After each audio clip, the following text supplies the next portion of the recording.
Olá, seja bem-vindo a mais um Café Teológico.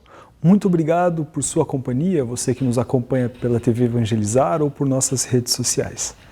Se você perdeu algum programa dessa temporada, através das nossas redes sociais você consegue encontrá-los todos. No programa dessa semana, nós falaremos sobre assistência espiritual em cuidados paliativos. E quem toma um café com a gente é a professora Márcia Chemin. Tudo bem, professora? Tudo bem, Giovanni. Que bom vê-lo. E que bom me receber com café. Seja bem-vinda. Obrigada. Enquanto eu sirvo o nosso cafezinho aqui, a gente vai fazer uma pausa para você pegar o seu cafezinho e daqui a pouco a gente volta.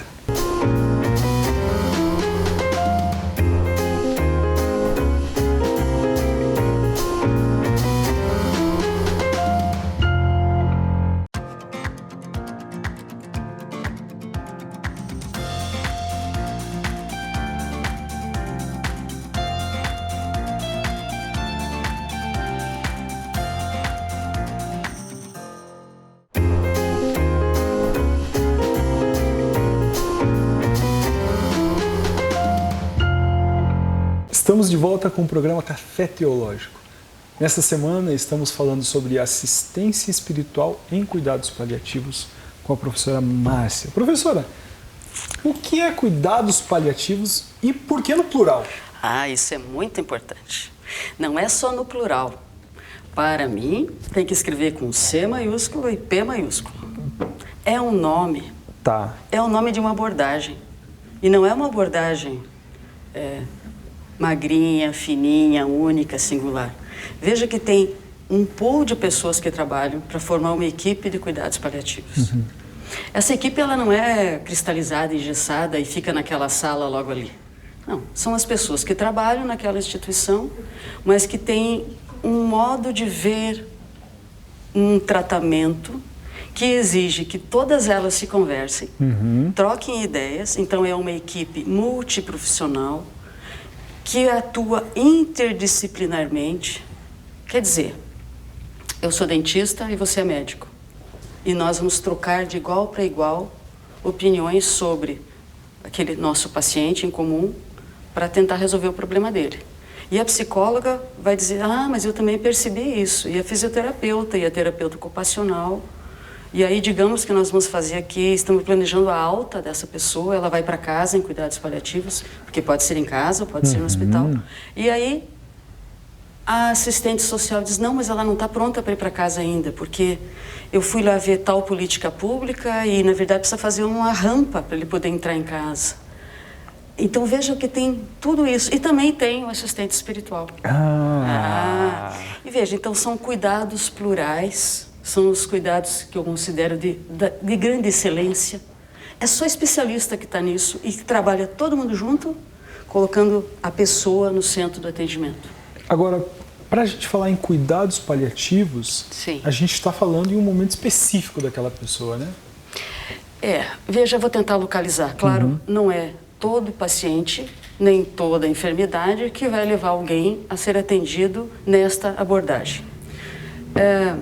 Vamos imaginar que eu tive uma dorzinha, fiz um exame, fui no médico, fechou um diagnóstico que eu esteja com uma doença grave, severa, fatal. Eu vou morrer dela, porque ela é incurável. Agora, ninguém está dizendo que eu vou morrer amanhã. Não, eu ainda posso me tratar, vamos ver até onde que vai, o médico conversa comigo, conversamos com a família, com aqueles que eu considero família, com quem eu convivo, que vão cuidar de mim, a minha gente, como eu gosto de dizer. E aí, então o tratamento vai ser radioterapia, quimioterapia, depois imunoterapia, enfim. Enquanto isso, eles estão modificando a doença, na verdade. Estão tratando a doença e modificando ela, de modo que bom se ela desaparecesse. Mas não tem cura, por exemplo, para o câncer, ou para a esclerose lateral aminiotrófica, ou para Alzheimer, ou mesmo para o HIV/AIDS, você ainda não tem uma vacina, você já vive muito tempo, mas às vezes você ainda vai chegar a precisar de um tipo de tratamento. Então, quando eu tenho uma doença severa, grave, que vai me levar à morte, mesmo que vai demorar muitos anos, eu posso ser atendida também com uma filosofia, um jeito de pensar, que são os cuidados paliativos. Legal. Por quê? Beleza, vai me deixando tranquila, bem cuidada, cuida do meu psicológico, cuida do meu espiritual, cuida das minhas coisas da vida social, às vezes, se eu tenho que ficar retido no hospital. Isso tudo vai me deixando bem para que o medicamento, a cirurgia, tenha melhor resultado. E quando eu estou sendo bem cuidado, e a minha família também, eu sou ótima para fazer o tratamento, porque eu topo tudo. Que legal. Quando a doença chega num ponto, vamos imaginar que ela começou aqui e ela foi crescendo, ela não diminuiu. Chega num ponto onde não tem mais um tratamento para ela. Aí começa a fase dos cuidados paliativos ativos, a gente diz. As pessoas confundem, elas acham que é o final da vida, que cuidados paliativos é só porque a pessoa está morrendo. Tá. Não, ele começou junto aqui com o tratamento, só que aqui ele era pequenininho. Ele era cuidado, mas era pequenininho. Por exemplo, mudaram uma dieta para mim, talvez para eu ter melhor qualidade de vida. Cuidaram, em primeiro lugar, da minha dor. Cuidados paliativos começa com o controle, o alívio, a diminuição da dor. Tá. Aí chega num ponto em que, ok, então agora minha doença não vai mudar mais. Se eu fizer ou não quimioterapia, não tenho mais benefícios. Aí, então, tenho cuidados paliativos ativos. Se eu tiver uma perspectiva de alguns meses de vida, então começam os cuidados de final de vida, parte dos cuidados paliativos. Tá. Aí um dia eu vou morrer. Mas ainda tem um período de luto, né? Porque a minha família vai ser atendida em cuidados paliativos. Eu já morri e ela permanece sendo atendida. Que legal. Então veja como é amplo. Por isso que eu digo que é de excelência. Já que a gente vive mais, a gente vive com mais qualidade. Agora você me chamou a atenção de várias coisas. Sim, assim, que ficou vamos lá. super curioso. Assim. Primeiro é uma maneira de trabalhar. Sim. Eu vou lançar aqui uma ideia, eu quero que você misture tudo. Vou até pôr o óculos para ele ouvir melhor. Não. Até um tempo atrás a gente não tinha essa filosofia de trabalho. Ou tinha? Tá. E qual é a minha provocação? Há 100, 150, 200 anos atrás, a gente não morria no hospital. Perfeito. Qual é a relação da nossa necessidade, da nossa preparação espiritual, relacional e esse nosso mundo atual que faz com que a gente morra no hospital ou não e a insurgência desse método de cuidado? A gente chegou a tal ponto, Giovanni, que é preciso que a lei diga que eu posso escolher o lugar onde eu quero morrer. A lei me permite escolher se eu quero morrer em casa. Não quer dizer que eu possa ir morrer em casa em todas as situações. Mas, se eu expressar esse desejo e houver condições médicas para isso, eu posso ser atendida no domicílio. Continua da responsabilidade do hospital, que faz um acordo ali com a unidade de saúde do bairro, e a equipe me visita e me atendem, e treinam a minha família para me ajudar a cuidar, porque a função da família é uma função cuidadora. É importante para eles, inclusive. Mas veja que às vezes não tenho família, às vezes moro sozinha, às vezes meus familiares já morreram, às vezes quem mora comigo tem mais idade que eu e mais doenças crônicas. Então, às vezes é a nossa comunidade de fé que nos ajuda, às vezes é a nossa comunidade que joga bocha todo fim de semana, às vezes são os amigos que são todos muito dispostos e que até dizem, sabe o que, vocês vão lá para casa. Então, é sempre a minha gente, que é a minha família. Veja bem, aonde que você gostaria de morrer? Se a gente for pensar assim, friamente, no hospital, claro, porque lá eu vou ser bem atendido. Só se eu realmente não precisar ficar numa UTI para dizerem que estão me cuidando. Por que morrer numa UTI? UTI é unidade de tratamento intensivo, né? Você vai lá porque você tem chance de ficar bom, ou de melhorar um pouco. Então, se eu for ouvida, então eu vou morrer no quarto, já se eu não posso ir para casa, pelo menos no quarto, no hospital. Quem vai estar junto comigo? Os meus. Isso era o que acontecia antigamente, né? Eu era bem criança, as pessoas morriam em casa. Eu não tenho 150 anos que você falou, tá? Então nem precisa voltar tanto. Então ali ainda, anos 60, 70, e ainda aqui mesmo em Curitiba, em 76, por exemplo, eu fui a uma festa de aniversário que acabou às 10h30 da noite, né? Eu era criança. À 1h30 da manhã, os meus pais foram chamados no telefone, porque a avó daquela moça, que era um pouco mais velha que eu, tinha falecido em casa. E eles foram lá para ajudar a transformar a sala de visita, onde a gente estava fazendo festa 3 horas antes, a mesa virou o lugar onde foi colocado aquele caixão. Aquela sala ficou toda coberta, etc., preparada. Ali ocorreu, então, as exéquias todas, o velório, o guardamento, ou como cada religião queira chamar a esse momento, aqueles ritos. E depois, alguns foram, então, ao cemitério, e outros ficaram lá na casa, arrumando a casa toda, porque quando eles chegassem, a casa tivesse de novo. Que lindo. Veja, isso dava tempo da pessoa lidar com. Aquela pessoa morreu na sua cama, ela não precisava estar no hospital. Nós decidimos que ciência se faz no hospital, e de fato, hospital ou numa instituição. Mas os cuidados paliativos, eles podem também ser em domicílio. Qualquer ser humano pode decidir: eu não quero mais continuar esse tratamento. Desde que não implique a tua saúde na minha decisão, eu posso decidir que eu não quero mais me tratar. Legal. Muito bem. Então, por que eu não posso ir para casa? Por que tem que morrer no hospital? Ah, mas Márcia, tem uma questão sanitária hoje sobre isso. É, realmente. As leis do município às vezes não permitem, etc. Alguns casos não pode. Tá, mas se eu puder, por que eu não posso, então, sair do hospital, passar 2, 3 meses na minha casa e, naqueles momentos mais difíceis que talvez a minha família não suporte, sim, eu volto para o hospital? Onde é que está a espiritualidade que você me pergunta?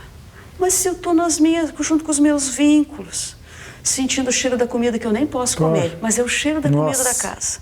O lençol tem o cheiro de quando lavam meu lençol. Os meus vizinhos podem chegar ali. O quadro da parede é meu. É meu, eu estou ali.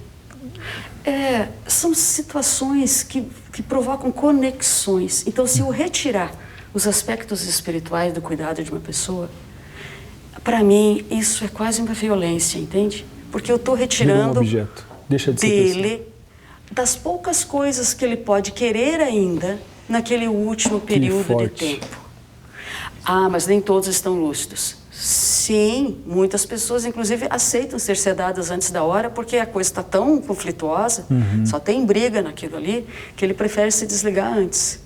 Mas uma morte bem vivida é uma dor controlada, se não aliviada, é cheio de confortos e cuidado. Você está atendido, seja no hospital, seja em casa. E aí? Aí você vai fazendo um luto antecipado, entende? Você vai... Mas como é que é isso? Isso é tétrico. Não. Eu sei que eu vou morrer, estou morrendo. A minha família também sabe, os meus amigos também. A gente vai ficar brincando de teatrinho? Ou a gente vai talvez resolver uns probleminhas que tinha ali, ou eu vou dizer para o vizinho: olha, não te perdoo por aqui, aquelas pode últimas esquecer, curas, né? Não vai ficar a placa velha do meu carro da coleção para você, porque eu não te perdoei, mas tudo bem que você está aí, que bom. Eu posso receber uma visita do meu líder espiritual, seja ele quem for, porque pode ser que eu seja muito católica, mas pode ser que eu não queira resolver problemas com o padre. Pode ser. Pode ser que eu queira saber quem é que vai cuidar das minhas orquídeas. Você entende? Entendo. Porque eu transcendo, eu saio de mim e eu me ligo a alguma coisa ou a alguém. Pode ser uma tela muito linda, de uma pintura maravilhosa, pode ser poesia, pode ser cinema, e pode ser um jardim e as minhas orquídeas. E pode ser que o que esteja me corroendo é que não tem ninguém aqui em casa que gosta disso. O que eles vão fazer com as minhas orquídeas? Então, talvez, ao conversar com alguém que diga para mim: ah, eu sou cuidador espiritual, eu sou assistente espiritual, eu faço cuidados paliativos, eu vim aqui conversar com você. O que você quer conversar comigo? Vamos falar do Atlético? Cuide das minhas Vai ser campeão esse fim de semana. Mas eu sou corintiano. Pois é, então não vamos falar do Corinthians. Mas quem vai cuidar das minhas orquídeas? Mas eu vou providenciar alguém para você. Alguém lá da Sociedade dos Orquidófilos sabe de alguém que gosta de orquídeas, que está disposto, vai cuidar das suas orquídeas, e essa pessoa fica em paz. Que legal. Porque ali ele colocava valor. Que legal. É simbólico. Então, os cuidados paliativos, eles são muito mais amplos do que a gente pensa, porque eles, desde a definição em 1990, quando ainda era voltado para casos oncológicos, já dizia cuidado com aspectos espirituais. Que legal, que fantástico. É isso. Que conversa chocante. Estou muito tocado. Vou até tomar um Essa café. conversa é muito, muito forte, muito bonita. No próximo bloco a gente volta falando de uma coisa fundamental: escolhas. Até lá.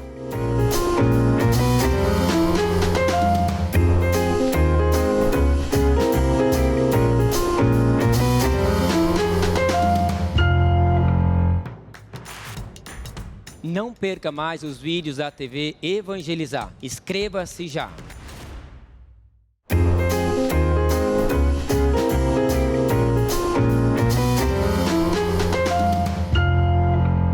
Estamos de volta com o programa Café Teológico dessa semana, falando sobre assistência espiritual em cuidados paliativos. No bloco anterior, a gente teve uma conversa muito, muito tocante sobre o nosso momento de partida, o momento de partida dos nossos queridos, da nossa gente, como diz a professora Márcia. Me lembrou do caso do João Paulo II, Sim. que já estava há muito tempo ali. E eu lembro que me contaram na época que queriam levá-lo para o hospital. E ele falou assim: não quero. Perfeito. Eu quero morrer aqui no Vaticano. E eu costumo falar para minha esposa, não sei se eu vou seguir isso até o final da minha vida, Sim, mas assim, por vai lá, vai, enquanto eu filho. falo para ela assim: eu não quero ser sedado, a não ser que isso vá colaborar com o meu tratamento. Sim. Então, se acontecer alguma coisa, eu quero ver a morte de perto, porque a minha experiência única da minha vida é ver a morte uma única vez. Assim, tem gente que... Mas assim, morte, é uma só. Ela é inédita na primeira vez, pelo menos. Ela é inédita na primeira vez. A gente dá um pouco de risada, mas essas escolhas são muito, muito, muito importantes. É fato, né? é fato. E como que funciona isso nos cuidados paliativos e até quais os direitos que a gente tem ou não? Então, veja só. Você citou duas pessoas, pelo menos? Eu e o João Paulo II. Isso. E eu vou citar mais duas, então. Tá bom. Você, é por tua conta e risco, mas eu vou dizer para você que você pode chegar a ter dores que a morfina não dá mais conta. E então você vai saber disso, porque você quer participar da sua vida enquanto ela for vida, não é? Então você vai saber e você vai então dizer para o médico: então eu quero me despedir das pessoas antes de você me sedar, porque ao sedar em determinado momento é uma sedação paliativa, que a gente diz, porque não se aguenta mais a dor, é muito grande, ninguém aguenta assistir você com dor. E então, ok, as pessoas vão te acompanhar, você vai ser sedado, você vai morrendo na hora correta, certa, sem antecipação, sem nada disso, sem ninguém também te ligar mais alguma máquina e te trazer mais uma injeçãozinha milagrosa, não. E as pessoas se despedem de você e pronto. Porque nós não precisamos... Não é uma boa experiência, provavelmente, morrer com dor. Sim. Tá? Sim. Pensa assim, dor não é... Não é legal. Isso não é necessário. A gente vai Sim. morrer mesmo que não tenha dor. A gente vai morrer, é certo. Antes do João Paulo II, tinha o cardeal Montini. Ele também tomou a mesma atitude. Eu não vou me referir a ele porque Montini não foi santificado. João Paulo já foi, então foi. vamos no maioral. Então, a atitude de João Paulo II é completamente coerente com a espiritualidade cristã, ou ao menos com a espiritualidade cristã católica, já que ele é um líder católico.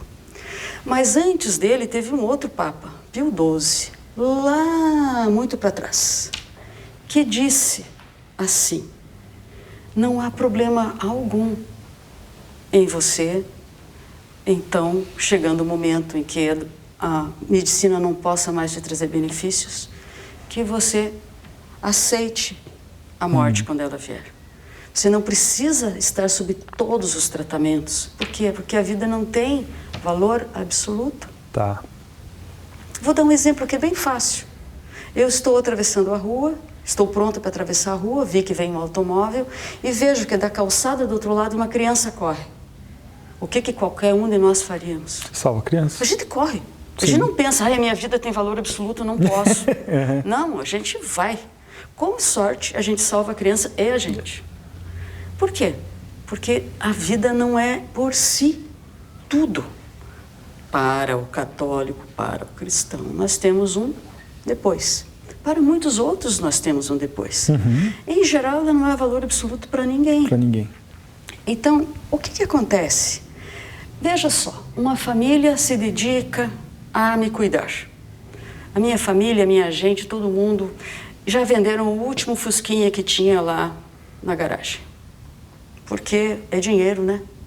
Mesmo que seja uma política pública desde 2018, SUS deve oferecer cuidados paliativos. Ela ainda está em implantação. Aqui, desde dezembro de 2019, já é lei no estado do Paraná que cuidados paliativos precisam ser oferecidos universalmente para todo cidadão. Legal. Mas as políticas públicas, você sabe, precisam de orçamentos, precisam que as pessoas se formem em cuidados paliativos fazendo pós-graduação para poderem trabalhar nisso, mas está aí. Então eu tenho direito a ser cuidado, eu tenho direito a uma vida digna, então eu tenho direito a uma morte digna. Sim. Porque a gente sempre pensa em nascimento e morte, né? E a gente diz vida e morte, né? A gente pensa no nascimento e diz começou a vida, e aqui acabou a vida. Não. Vida contempla o nascimento até antes do nascer, né? Enquanto a tua filha está sendo gerada, a vida. Aí ela vai nascer, aí ela vai morrer. Isso tudo é vida. Então, se eu tenho todo esse tempo de vida, se eu posso fazer minhas escolhas espirituais, se eu posso entender que a morte faz parte, eu posso fazer algumas escolhas importantes. Eu sei que eu estou misturando tudo, mas já vai fazer sentido. Eu posso sentar na frente do médico que está dizendo para mim que eu tenho a doença e dizer para ele, doutor, e agora? E Deus que sabe agora. Alá que resolva. Os orixás que me ajudem. Buda que me inspire. Eu posso remeter a qualquer outra pessoa para tomar uma decisão, ou eu posso dizer, tá bom, o que a gente tem que fazer? Quais são as minhas chances? Se você fizer o tratamento, se corresponder, etc., você tem ainda, às vezes, 1 ano, 2, 3, 4, 8 de vida. Beleza. Quer dizer que eu não vou ter emoção? Claro que vou ter emoção. Vou ficar com raiva, depois vou ficar apática, depois vou fazer barganha, vou dizer que vou subir de joelho todos os degraus da escadaria da penha. Você me lembrou de um pequeno livrinho sobre uma moça chamada Chiara Badano, que chama-se 20 Minutos. Ela descobriu que estava com câncer terminal e ela, voltando da primeira quimioterapia, os pais dela levaram no hospital sem falar que era quimioterapia. Voltando da quimioterapia, ela pediu licença para os pais, sentou no sofá por 20 minutos em silêncio. Foram os 20 minutos dela. Assim, por 20 minutos eu entendi o que estava acontecendo. Então você veja que são decisões pessoais, porque o tempo é meu. É meu. Eu vou morrer. Então eu tenho tempo para me preparar. Se eu recebo um diagnóstico e ninguém me esconde, tem uma família lá que acha que é melhor esconder, porque papai não vai dar conta. Ora, papai deu conta de chegar até aqui, né? Então, é claro que eu não vou ler, né? Vou pegar aqui o diagnóstico. O senhor, 6 meses de vida. Não é isso. Mas, ao seu tempo, conforme a pessoa for absorvendo, eu vou dando conta direitinho do que ele tem. Porque o tempo é dele. Eu, por exemplo, você não pode me tirar o meu fim de vida. Meu final de vida, se eu souber que é a questão de dias e eu ainda tiver lucidez e a minha gente estiver de bem comigo, então eu preciso estar de bem com eles. Claro. Eu quero assistir a lua nascer a nível do mar, com uma taça de vinho para os 2 goles, mesmo que eu não possa tomar, mas eu posso sentir o cheiro. Mas, poxa... E talvez um café logo em seguida. Sem dúvida, um chocolate ao leite. E a perspectiva de uma lima da Pérsia por perto. Pronto. É isso, veja. O que eu estou dizendo para você aqui? Eu acabei de fazer manifestação antecipada de vontade. Tá. Eu disse para você que eu quero que o médico seja sincero comigo. E por que o médico? Porque ele é o dono do diagnóstico. Tá. Eu quero que a equipe de cuidados paliativos me cuide muito bem. Eu dou aula de cuidados paliativos nas pós-graduações só por isso. Para garantir que eu vou ter um bom cuidados Ô, professora, paliativos. chegou a tua vez, professora? Então veja. Então eu estou me manifestando. Eu quero saber, porque eu quero gerir o meu tempo. Eu vou ficar tranquila se estiverem cuidados paliativos, porque a minha família faz parte do cuidado. Eles vão ser ensinados a me cuidar e não ficarem inseguros, e eles vão ser atendidos. Eu não quero morrer na UTI, eu também já te falei. Não quero morrer na UTI desnecessariamente, só se for realmente a única solução. Ou aconteceu, né? Naquele momento. Em todo caso, então, neste momento, a minha família deve ir me acompanhar. Bom, o que mais que eu falei para você? Se eu puder ir para casa, eu quero. Claro. E também eu disse para você que eu dou valor à vida. Que se eu for cristã, eu sou morada de Deus. Se eu for budista, há um Buda em mim que saúda o Buda em você. Os orixás estão por toda a natureza, então eu também. Então, tanto faz a religião. Se trata da espiritualidade que me sustenta o suficiente. As minhas conexões, para que eu me adone do meu tempo. Antigamente eu morria, como você disse, papuf, um infarto, foi. Tinha um AVC, não tinha o que fazer.